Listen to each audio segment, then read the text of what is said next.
Joe Feeney said to me that he can only get off if he's got 3 to 4 fingers up. Oh, wait, we're live. I'd just like to welcome to the podcast the legendary Raven. Raven, how are you doing today? Doing good, man. Doing good. I just got done doing cardio, and I'm laying here with my dog watching the UFC. I'll not keep you from it because I want to watch it myself. So the interview's over. Yeah, so no spoilers. No, but I gotta ask. Of course, you got your podcast, The Raven Effect, and the intro theme, as far as I can remember, this week it's a bullet and a wait a minute, butterfly and what's it called again? The Smashing Pumpkins song. Oh, bullet with butterfly wings. Yeah, butterfly in a cage or whatever it's called. Yeah, rat in a cage. Despite all my rage, there's rats in my cage. And I love Nicolas Cage, but that'd be a good one. Despite all my rage, I'm still Nicolas Cage. But I gotta ask you about the Pumpkins. Like, of course, you're friends with Billy Corgan and shit, but do you think, in a weird way, they sabotaged their own career? What do you mean? Like, well, when Melancholy and Infinite Sadness came out, it was one of the biggest fucking albums ever. Everybody bought it, everybody loved it. But then the next album, Adore, it's like they deliberately went out of their way to make it uncommercial, you know what I mean? You know what? Billy's a heel, basically. He's a huge, as you know, he's a huge wrestling fan. He's got his own, like, small promotion, the NWA title and stuff. And I think it's just the heel in him, that he wants to piss off the fans. He likes to, I don't know. I mean, I don't remember. That was a long time ago. That was back in the 1920s or something, wasn't it? It's always the 1920s in my heart. But you're a known comedy fan too. Have you ever noticed that Billy Corgan looks like Norm Macdonald? Hold on, let me think about it. Yeah, maybe. Kinda. Like, despite all my rage, I'm still a rat in a cage, dirty horse. Look, I'm acting. Look, now I'm doing drama. Look, now I'm doing pathos. Now I'm doing comedy. Look, my emotions don't change. It's good, you ever watch Norm Macdonald act? It's like he just keeps the same tone of voice. It's just the Norm Macdonald tone the whole way through everything. That's what I loved when he did those serious films. He was in Man on the Moon, and he did The People versus Larry Flint, and he's like, "Hey, I'm a investigative journalist here. I heard Larry Flint likes to take photographs of dirty whores, That's a great impression. I wish I could do that. I could do go, "Hey, Raven, nice hat. I wouldn't wear it, but it looks good on you, though, Yeah, it looks good on you, Judge." Hey, Raven, do you wear that hat when you're banging hooers? Oh! Yeah, wow. So they made me dance. Wow. That's the worst Eddie Murphy. That's the worst Eddie Murphy I've ever heard. But it was the best Christopher Walken. Raven. Wow. I took the hat and I put it in my ass.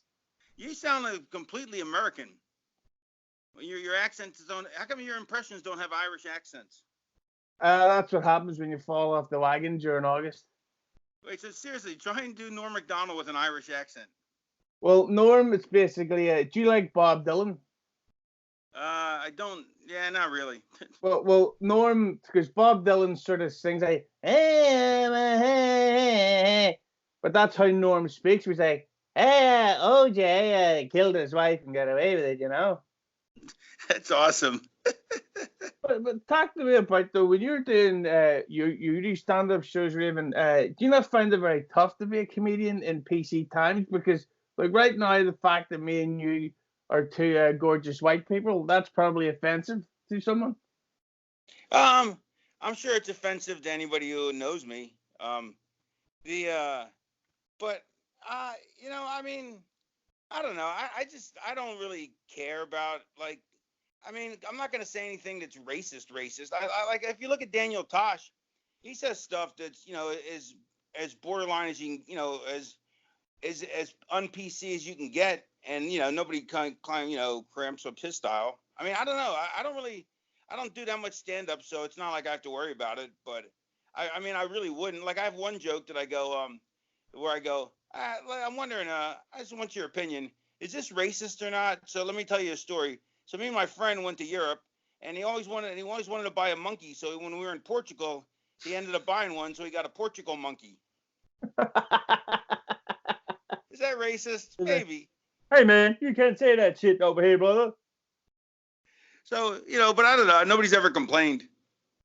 But I got speaking of PC culture, and also the fact one of the things that you and I have in common is, well, we've got 7 foot long penises that look like the Pink Panther's tail, but we're also big time into superhero stuff. But do you think that the sort of the PC culture, the pandering sort of stuff, is gradually affecting the films and the TV shows in a negative way?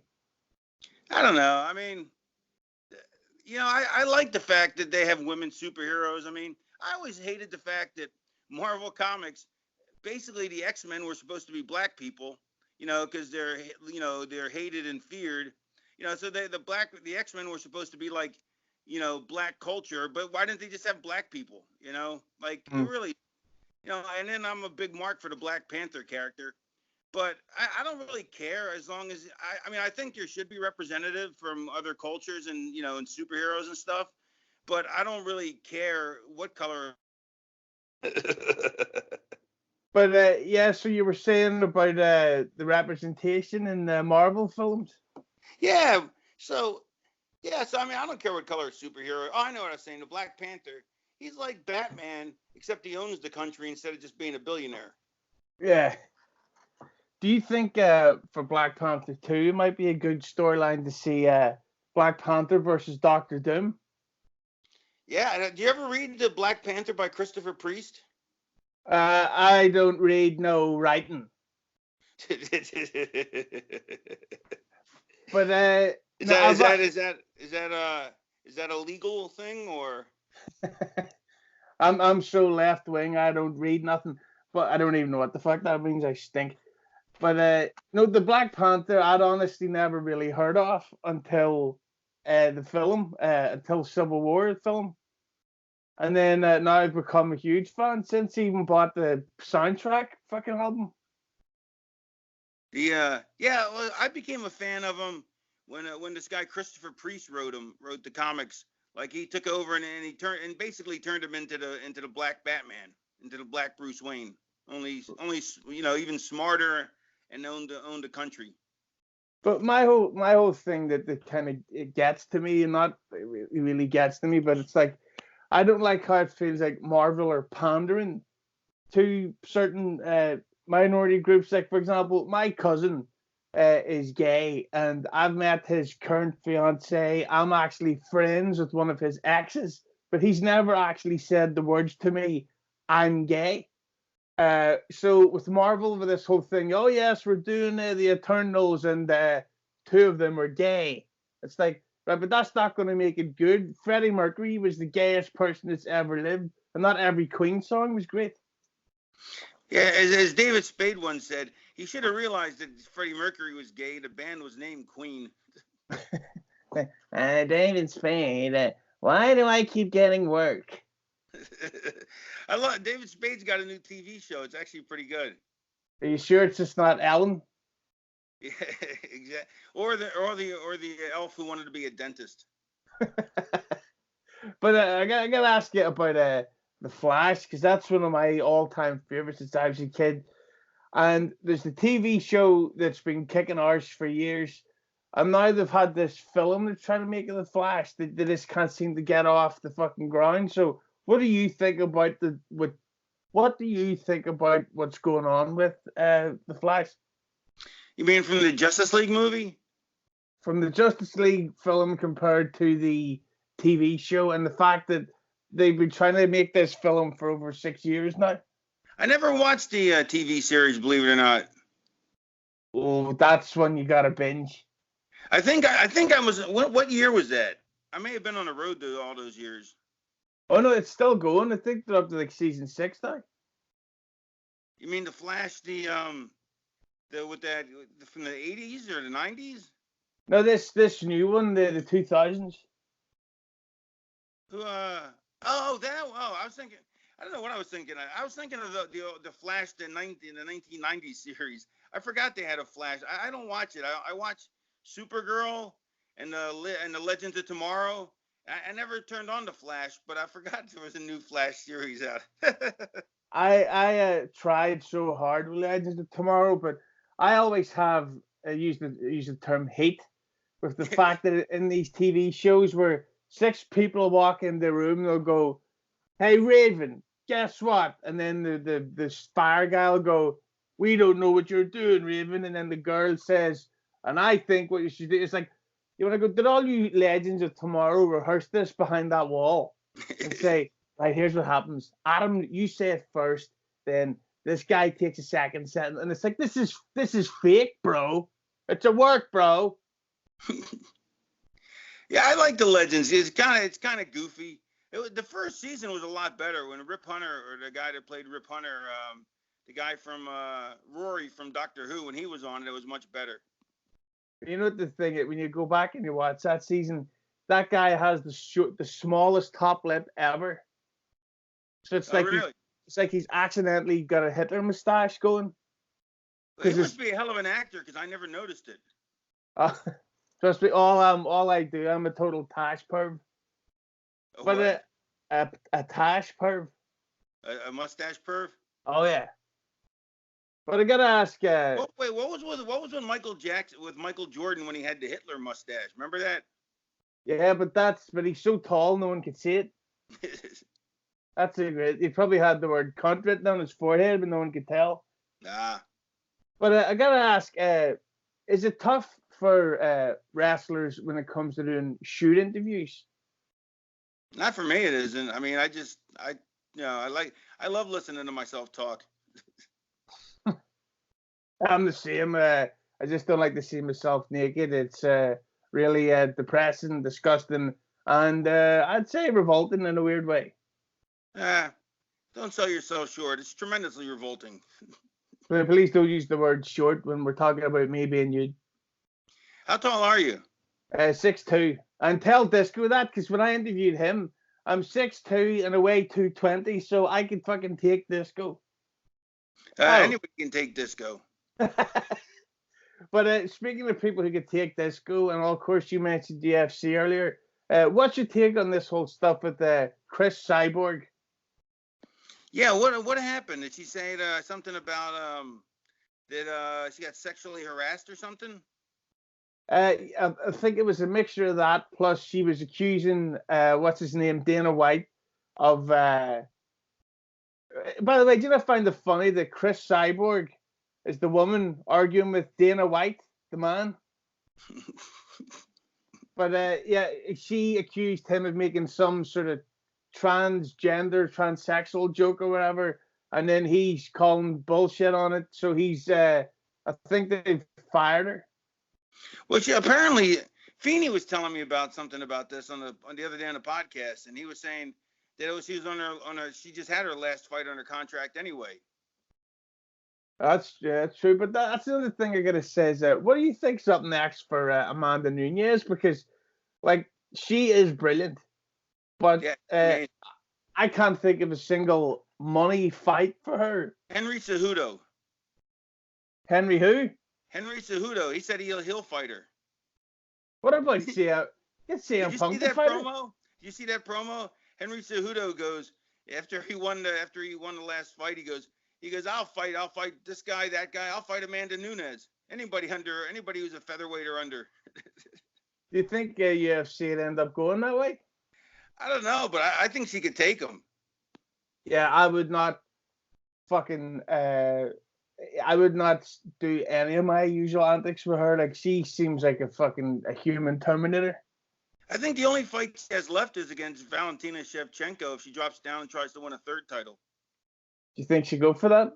Yeah, I think she might because, she wants to be the greatest of all time, and Shevchenko's the only one who really came close to beat, and I think Shevchenko did beat her in the last fight. But, well, yeah, I'm not a judge. Yeah, I just, I play one on TV, but No, actually, no, I don't. I don't play a judge on TV. You know what? I have no answer for that. Well, at the time of recording, Raven does not play a judge on TV. Christ knows that there's going to be some network special. Yeah, and then I really have been kayfabe, and it turned out I'm going to be a judge on my own Judge Raven show. But speaking of people who need judges, John Jones, just a couple of weeks ago, got himself, I don't know if he was arrested, but he got himself into a bit of a scuffle at what we call them, strip club, or as I call them, tit bars. Is that your American version of a strip club? A tit bars. I'll have 2 beers and 2 bigger tits. Yeehaw! I love New York City. You ever been to the States? I went to New York once and gained 7 pounds in 4 days. It was great. What's that? I'm sorry, my dog's sneaking up on me.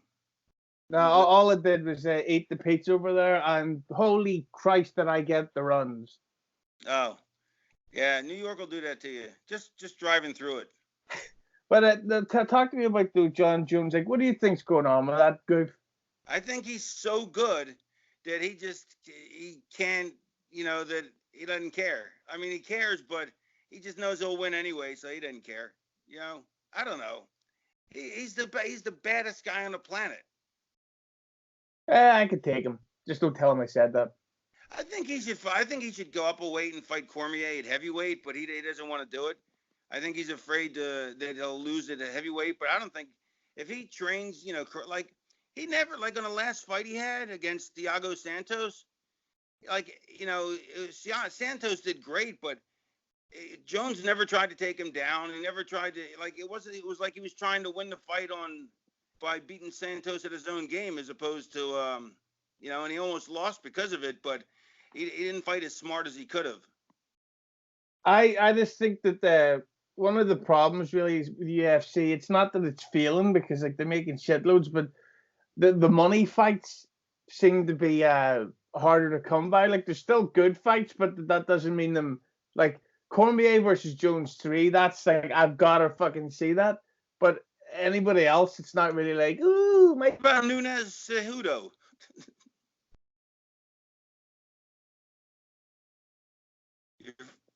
You froze. What about Nunes Cejudo? No, no thanks, I'm already at. But can I ask you a few quick wrestling related questions? Perhaps. What's your take on? I can ask you it as Norm Macdonald if you'd like. Yeah, ask me as Norm Macdonald. I respond better to Norm Macdonald.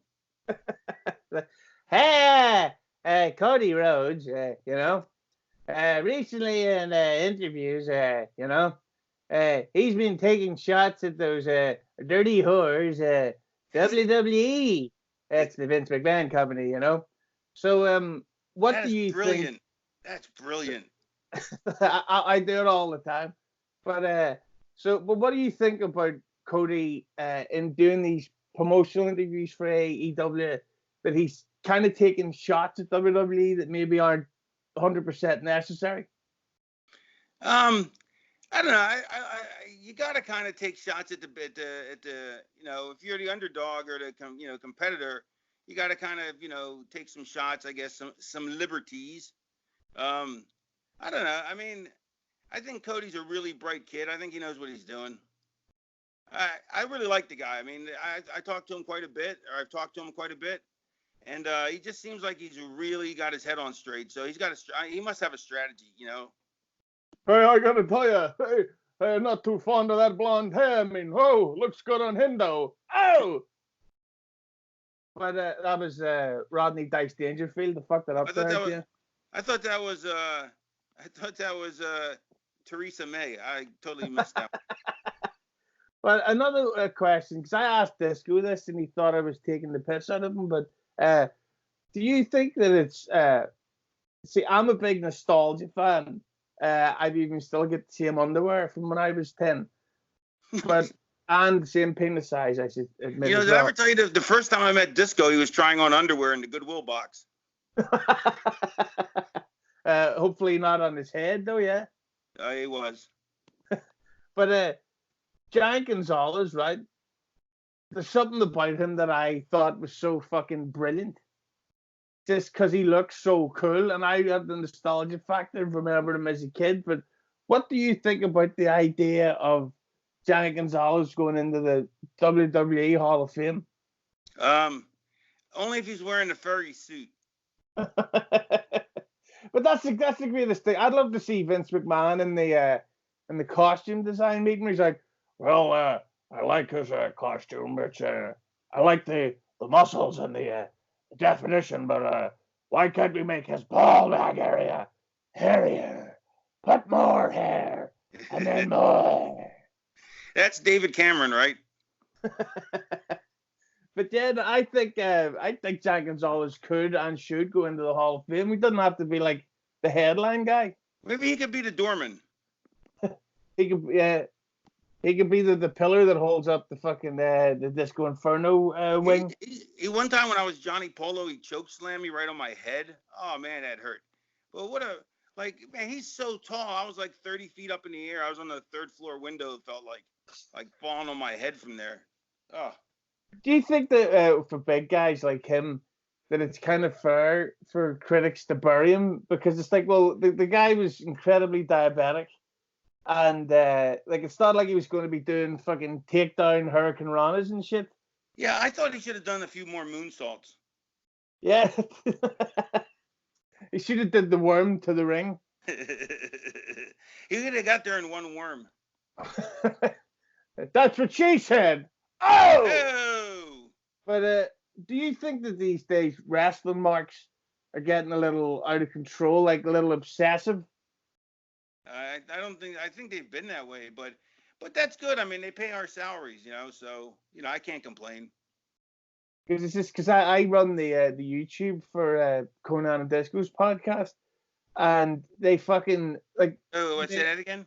I run the YouTube for them. For who? Conan and Disco. Oh, right. And the kind of obsessive marks they get, who then will go on Twitter and threaten them just because Conan would say, "Hey, bro, I didn't like that fucking tag team match." I go, "Fuck you, Conan! How could you say he didn't like it?" It's like, because he didn't. I could do a Disco impression for you as well if you'd like. Really? Like, hey, Raven, I want to build a wall. And Trump for president, 2020, Red Army. You ever notice he looks like Jay Leno? He looks like Jay Leno. He looks like Zap Brannigan from Futurama. And he talks like Ray Romano. Yeah. But I think he talks more like Theresa May. She could work better matches than him anyway. Yeah, well, yeah. But speaking of which, of course, we mentioned that. Didn't work the Brexit match though. But speaking of Disco and Conan, I gotta ask you this question: you've got to kill one of them, and you've got to have full-on unprotected love sex with one of them. So let's hear who gets the pick. Wait, I don't get to marry somebody? It's not fuck, marry, kill? I don't believe in marriage. I like to keep on partying, baby. How about fuck, unmarry, and kill? Yeah, and we're talking the works. Like it's not just like you bang them. Like you've got to suck it. You've got to sit in their face. They sit on yours. Everything, all the specials. All the specials. So, which arse would you rather eat, Disco's or Conan's? Can I pass? Absolutely not. Well, who could pass up that opportunity? Hey, bro, why don't you want to fuck me, bro? Now we have heat. Who's that? That's supposed to be my Conan. It sounds more like Conan O'Brien. That was Finn Balor. Fucking Finley. Sounds like Becky Lynch. So, you're not going to bang Conan or Disco? Nah, I'm sorry. I might give him a hand job. Oh. Well, we've now come to the fucking hand job. But we've now come to the big three questions, and these can change it all for you, Raven. Are you ready for them? The big three questions? Oh, yeah. All right, I'm ready. Is John Gonzalez involved? He'll be in the big 7th question. But who is better, Tupac or Wu-Tang Clan? As actors or as rappers? Rappers, or as I call them, rapists. Rapists. I'm gonna have to go with the Sugar Hill Gang, The Block. Who is the better band, Queen or the Beatles? Once again, I'm gonna have to go off the board and go with the Stones. Oh, you love Rolling Stones, do you? What's your favorite Rolling Stones song, Raven? Come on, yeah, tell us the song. You can't always get what you want. Especially with all these porn blockers going up on Google. Yeah, exactly. But now you can't get that good clown fist porn. Oh, I'll drop you a few links. I'll DM you. If he needs the contact for that. But we've now come to the big question, and this could ruin it all for you, Raven. No podcast, no wrestling legacy, no giant penis, no UFC tonight. The Spice Girls are back. Who's your favorite Spice Girl? Ginger. I'm sorry, that's the incorrect answer. That's not the correct answer? No, the correct answer we were looking for was Baby Spice. She is the best of the Spice Girls. She is not. She's such a baby. Exactly. Oh, no. Well, not like that. I mean, she's too old to be a... Why don't they have, like, fetus spice? Like, when somebody gets pregnant. That'd be the scary Spice. She's fucking... If she's not taking coke backstage, she's getting pregnant in the front. Yeah, she's hot, though. I like it. Mel B's hot. Yeah, she's still... she knows her way around the good sandwich. But, Raven, I just want to thank you for your time. But can I ask one favor from you just before you go? Sure. Conan refuses to do my podcast just out of spite, and I claim anti-Irish racism. That's the way Conan is. So anytime I get a lovely guest on, such as yourself, with a nice big throbbing penis, I ask them to record a request to get Mr. O'Brien to come on the podcast. So would you mind? All right. Listen, just because you're on TBS and you're on at 11:30 at night with Andy Richter as your sidekick doesn't mean you shouldn't be the guest on the Hughezy podcast. That's the right Conan, isn't it? That's exactly him. Okay, perfect. Well, Raven, I just want to thank you for your time. Hopefully I get to meet you one day in person. And hey, you got to keep an eye out for that OJ, you know? It's a pleasure talking to you, man. It's great meeting you. Great to meet you too, Raven. I'm looking forward to the podcast on Monday. Cool. I wouldn't, but thank you. All right. Cheers. Have a good one. Cheers, buddy. Take care.